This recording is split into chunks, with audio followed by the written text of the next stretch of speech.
say everything is bigger in Texas, and I think that applies to the golden opportunity with AI.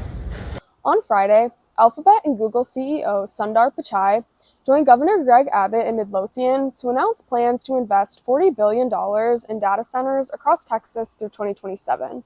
There are already over 400 data centers located in Texas, second in the U.S. only to Virginia, and Google plans on building 3 more, 1 in Armstrong County and 2 in Haskell County.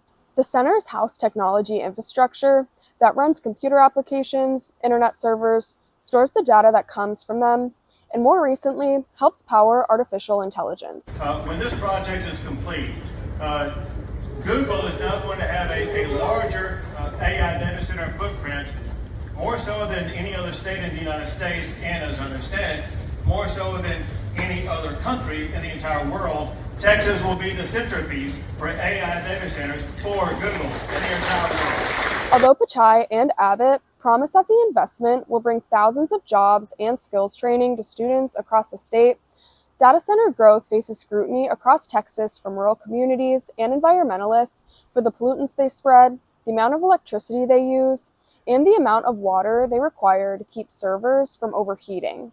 And Texas is already facing a shortage, so much so that voters just approved $20 billion to be spent on our water supply over the next 20 years. The average 100 megawatt data center uses more than 500,000 gallons of water per day, equivalent to the water usage of 6,500 households, according to a 2025 report from the International Energy Agency.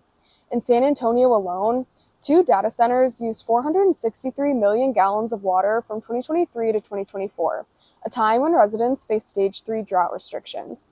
In 2025, data centers in Texas will consume 46 billion gallons of water, and that number could rise to 399 billion gallons, or about 7% of the total water use in Texas by 2030, according to a study by the Houston Advanced Research Center. AI facilities are only expanding in Texas, with Chevron recently announcing plans to open a gas-fired power plant to supply energy to an AI data center in West Texas, and Meta announcing its plans to invest $1.5 billion in El Paso for its own AI data center.